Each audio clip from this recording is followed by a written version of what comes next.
Hi friends, welcome to our channel. నేను మీ శ్రీదేవి. ఈరోజు మన కిచెన్లో లంచ్ బాక్స్ వచ్చేసి కొత్తిమీర రైస్ అన్నమాట. అది ఎలా చేశాను అనేది మీతో షేర్ చేస్తాను. ఎవరైనా నచ్చితే ట్రై చేయండి. చాలా టేస్టీగా ఉంది అసలు. మనకి లంచ్ బాక్స్ పొద్దున్నే ఏం చేయాలా అని చెప్పేసి కర్రీ చేసి తర్వాత రైస్ వండి అదంతా కన్నా ఇలా రైస్ ఐటెం కలిపేసుకుంటే అది ఈజీగా అయిపోతుంది. అందులో పిల్లలు కానీ చాలా టేస్టీగా తింటారనమాట. ఇప్పుడు అది ఎలా చేయాలో చూద్దాము. ముందుగా ఒక ఉల్లిపాయని ఇలా కట్ చేసి పెట్టుకోవాలి. ఒక ఇలా పెద్ద ముక్కలుగానే కట్ చేసుకోవచ్చు, దీనికి ఏం పర్వాలేదు. అలా కట్ చేసి పక్కన పెట్టుకున్న తర్వాత ఒక మిక్సీ జార్ తీసుకొని అందులోకి మనం ఎంత తినగలమో కారం అంతా పచ్చిమిర్చి వేసుకోవాలి. నేను ఒక 15 వేసుకున్నాను అనమాట. సగానికి కట్ చేసి వేసుకున్నాను. ఇప్పుడు స్పైసెస్ వేసుకోవాలి. ఇందులో 2 ఇలాచీలు, కొంచెం దాల్చిన చెక్క, 4 లవంగాలు వేసుకోవాలి. మీ దగ్గర ఏముంటే వేసుకోవచ్చు. నా దగ్గర ఇవే ఉన్నాయి, వేసాను అనమాట. తర్వాత ఒక బిర్యానీ ఆకు ఇలా వేసుకోవాలి. ఒక బిర్యానీ ఆకు వేసుకున్న తర్వాత ఇందులోకి తగినంత సాల్ట్ వేసుకోవాలి కొంచెము. వేసుకొని మనం ఒక హాఫ్ కట్ట వేసుకున్నాను కొత్తిమీర. శుభ్రంగా కడిగి దాన్ని ఒక 2-3 టైమ్స్ కడిగి అది మొత్తం ఇందులో వేసుకోవాలి. కొత్తిమీరని ఇక్కడ కాడలతో సహా వేసుకోవాలన్నమాట. అంటే మనకి లేత కాడలు ఉంటాయి కదా, కాడలతో సహా వేసుకోవాలి. అది మనకి బాగుంటుంది. ఉట్టి ఆకులు మాత్రం వేసుకోకూడదనమాట.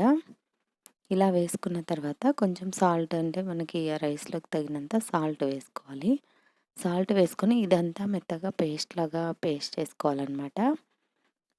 ఒక హాఫ్ టీ స్పూన్ షుగర్ వేసుకోవాలి. ఇందులోకి షుగర్ వేసుకుంటే ఇది డిఫరెంట్ టేస్ట్ వస్తుంది, చాలా బాగుంటుందన్నమాట. అంటే తీయగా ఉంటుందేమో అనుకోవద్దండి, అది అలా ఏమి ఉండదు.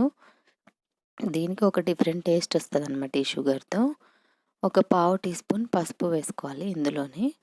ఇవన్నీ వేసుకున్న తర్వాత మిక్సీ పట్టుకోవాలన్నమాట. అంటే అంత ఎక్కువ పేస్ట్ లాగా కాకుండా కొంచెం కచ్చపచ్చగా పట్టుకోవాలి. ఇక్కడ సాల్ట్ కానీ వేసుకోవాలి. నేను కొంచెం సాల్ట్ మర్చిపోయాను అనమాట, అక్కడ వేద్దాంలే అనుకున్నా, కానీ ఇందులోనే వేసేసుకుంటే మంచిది. మొత్తం పేస్ట్ అయిపోతుంది కదా, మనకి బాగుంటుంది అనమాట. ఇప్పుడు స్టవ్ వెలిగించి కడాయి పెట్టుకోవాలి. కడాయి పెట్టుకొని అందులోకి 2 టేబుల్ స్పూన్ల ఆయిల్ వేసుకోవాలన్నమాట. మీరు కావాలంటే నెయ్యితో కానీ చేసుకోవచ్చు దీన్ని. ఒక స్పూన్ నెయ్యి, ఒక స్పూన్ ఆయిలే వేసుకోవచ్చు. నేనైతే మొత్తం ఆయిలే వేసాను. ఇలా వేసుకున్న తర్వాత ఒక పావు టీ స్పూన్ అంత జీలకర్ర, పావు టీ స్పూన్ ఆవాలు వేసుకోవాలి. ఇవి కొంచెం చిటపటలాడిన తర్వాత ఉల్లిపాయలు కట్ చేసి పెట్టుకున్నాం కదా, ఉల్లిపాయలు వేసుకోవాలి. ఉల్లిపాయలు వేసుకొని కొంచెం ఫ్రై అవ్వాలన్నమాట. ఎక్కువ రెడ్గా అయిపోకూడదు, దీనికి కొంచెం ఫ్రై అయితే సరిపోతుంది. అలా ఫ్రై చేసుకోవాలి. అలాగే మన ఛానల్ని ఫస్ట్ టైం చూస్తుంటే సబ్స్క్రైబ్ చేసుకొని ఈ వీడియోని లైక్ చేయండి ఫ్రెండ్స్. సపోర్ట్ చేయండి నాకు. ఇలా మనం ఇలా పేస్ట్ చేసి పెట్టుకోవాలన్నమాట. దీన్ని ఇలా పేస్ట్ చేసి పక్కన పెట్టుకోవాలి.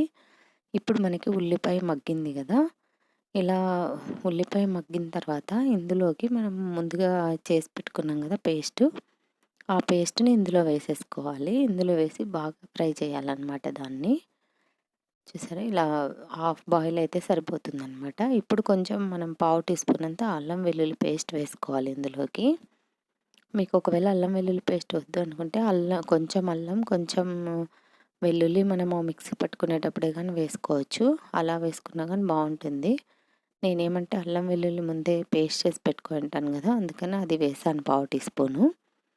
ఇది బాగా ఫ్రై అవ్వాలి. ఇప్పుడు కొంచెం కరివేపాకు, 2 ఎండుమిరపకాయలు వేసుకోవాలన్నమాట. ఇలా వేసుకొని ఫ్రై చేసుకోవాలి వీటిని కానీ, బాగా ఫ్రై అవ్వాలి ఇవి. ఇలా ఫ్రై అవుతున్నప్పుడు మనం ముందుగా పేస్ట్ చేసి పెట్టుకున్నాం కదా, ఆ పేస్ట్ని, కొత్తిమీర పేస్ట్ని ఇందులో వేసుకోవాలి. కొత్తిమీర పచ్చిమిర్చి పేస్ట్ని ఇందులో వేసేసుకోవాలి. వేసుకొని బాగా మీడియం ఫ్లేమ్లో పెట్టుకొని బాగా ఫ్రై చేసుకోవాలన్నమాట దీన్ని. ఇప్పుడు కొంచెం గరం మసాలా వేసుకోవాలి. పావు టీ స్పూన్ అంత ఎక్కువ వేసుకోకూడదు గరం మసాలా. ఆల్రెడీ మనం స్పైసెస్ అన్నీ యాడ్ చేసాం కదా, అందుకని పావు టీ స్పూన్ అంత గరం మసాలా వేసుకోవాలి. వేసుకొని బాగా కలుపుకోవాలి దీన్ని. ఇది చాలా టేస్టీగా ఉంటుంది ఫ్రెండ్స్, ఒకసారి ట్రై చేయండి. మా పిల్లలకి ఎక్కువగా పుదీనా రైసు, కొత్తిమీర రైసు, ఇలా ఎండాకాలం వస్తే ఇట్లాంటివి ఎక్కువ పెడుతూ ఉంటానన్నమాట. అది హెల్త్కి కానీ మంచిది కదా. మనం ఉట్టిగా కొత్తిమీర చట్నీ, పుదీనా చట్నీ అట్లా చేస్తే తినరు. ఇలా రైస్ ఐటమ్స్ అయితే తినేస్తారనమాట. ఇప్పుడు మనకి మొత్తం ఫ్రై అయిపోయింది ఇది. కిందికి దింపుకున్న తర్వాత స్టవ్ కట్టేసి కిందికి దింపుకున్న తర్వాత ఒక హాఫ్ బద్ద నిమ్మ చెక్క వేసుకోవాలి. నిమ్మరసం పిండుకోవాలన్నమాట. హాఫ్ బద్ద అయితే సరిపోతుంది, మనం ఫుల్గా కానీ అవసరం లేదు. నేను చేసిన కొంచెమే కదా రైస్, కాబట్టి హాఫ్ బద్ద వేసుకున్నాను. మీరు ఎక్కువ చేసుకునేటట్టుంటే ఎక్కువ ఒకటంతా వేసుకుంటే నిమ్మరసం సరిపోతుంది. ఇలా వేసుకొని ఇది మొత్తం కలపాలన్నమాట. ఇది వేడి మీద ఉంటుంది కదా, మనం పొయ్యి మీద పెట్టి వేయకూడదు, ఇది చేదొచ్చేస్తుంది. దింపిన తర్వాత వేసుకోవాలి. ఇలా వేసుకొని ఇది మొత్తం కలుపుకోవాలన్నమాట. కలుపుకొని ఇందులో రైస్ వేసి కలుపుకోవడమే. ఇంకా మనం లెఫ్ట్ ఓవర్ రైస్ అయినా వేసుకోవచ్చు ఇందులో. నేనైతే లంచ్ బాక్స్ కదా, అందుకని ఇప్పుడు వండిన వేడి వేడి అన్నమే వేసి కలిపినాను. చూసారా, ఇలా కలిపితే ఎంత కలర్ఫుల్గా టేస్టీగా ఉంటుంది. చాలా బాగుంటుంది. ఒకసారి నచ్చితే మీరు ట్రై చేయండి. చాలా సింపుల్ కదా, ఎక్కువ కష్టపడని అవసరం లేదనమాట. అన్నం ఎలాగో వండేసుకుంటాం పొద్దున్నే కాబట్టి చాలా బాగుంటుంది. Thank you for watching friends. Thank you. Have a nice day.